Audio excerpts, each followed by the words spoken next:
जानिब से हिंदुस्तानी शहरियों के अलावा पड़ोसी ममालिक और अफगान शहरियों के इनखला का काम लगातार जारी है और इसी कड़ी में हिंदुस्तानी फिजाइया का तैयारा 24 हिंदुस्तानी और 11 नेपाली बाशिंदों के साथ काबुल से दिल्ली के लिए रवाना हो चुका है। वज़ारत ख़ारजा के तर्जुमान अरिंदम बागची ने ट्वीट करके इस बात की जानकारी दी है।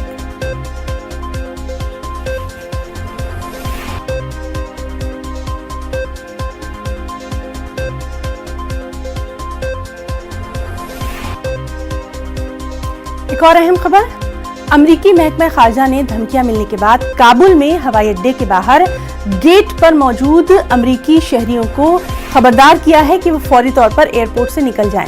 काबुल में अमरीकी सिफारत खाने की जानिब से सिक्योरिटी अलर्ट में कहा गया है कि अमरीकी शहरी जो ईस्ट गेट या नॉर्थ गेट पर हैं उन्हें फौरी तौर पर वहां से निकल जाना चाहिए।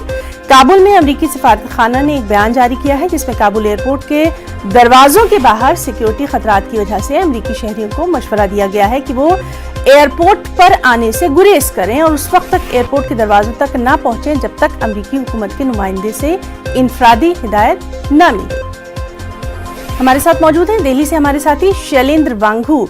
शैलेंद्र, लगातार काबुल के हालात पर हम आपसे अपडेट ले रहे हैं, तमाम तरह हमारी नजर बनी हुई है। खास तौर पर आपसे जानना चाहेंगे कि अमरीकी शहरियों के लिए क्या कुछ अलर्ट या क्या कुछ बयान जो है अमरीकी सिफारत खाने ने जारी किया है।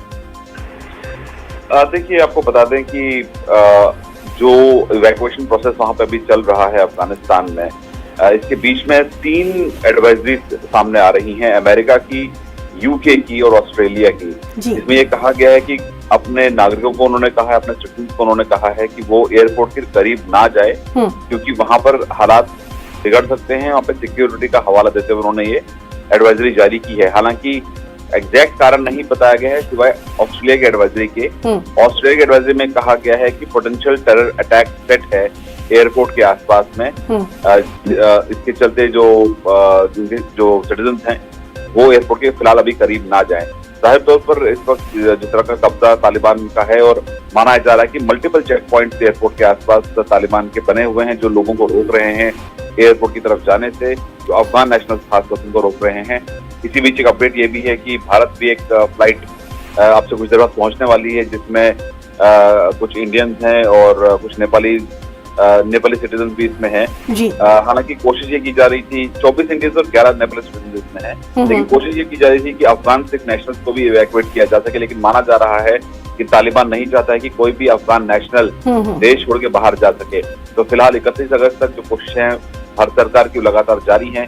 कोशिश यही है कि सभी इंडियन नेशनल और माइनॉरिटी कम्युनिटी के लोग और खासतौर से जो अफगान नेशनल्स हैं वो उनको सुरक्षित वहां से बाहर निकाला जा सके। लेकिन फिलहाल जो तालिबान ने जो फैसला किया है जिसके बाद माना जा रहा है कि अब अफगान नेशनल का भारत लौटना इतना शायद भारत आना इतना आसान ना हो क्योंकि उनको जगह जगह चेकपॉइंट पर रोका जाता है। शैलेंद्र, ये जो फ्लाइट के ताल्लुक से आपने अभी बताया है, क्या कब तक ये पहुंचने वाली है, इसके ताल्लुक से कोई जानकारी?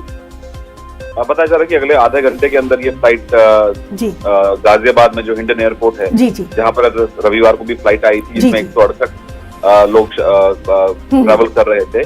इसी एयरपोर्ट के पास 9:30 के आसपास ये फ्लाइट पहुंचेगी। लेकिन इसमें कुल 35 लोग हैं जिसमें 24 इंडियंस हैं, 11 नेपाली इवैक्यूएंस हैं। और आपको ये भी बता दें कि लगातार कोशिश की जा रही है कि इवैक्यूएशन की वो प्रोसेस और तेज किया जा सके। और इसी बीच आज 11 बजे विदेश मंत्री एस जयशंकर और फॉरेन सेक्रेटरी हर्ष श्रृंगला ब्रीफ करेंगे पार्लियामेंट अपोजिशन मेंबर्स को कि किस तरह के वहां पे हालात हैं और इवैक्यूएशन प्रोसेस कैसे चल रहा है। जी शैलेंद्र, बहुत बहुत आपका शुक्रिया अदा करना चाहेंगे तमाम तर तफसीली जानकारी के लिए। लगातार अहम खबर पर नजर बनी हुई है।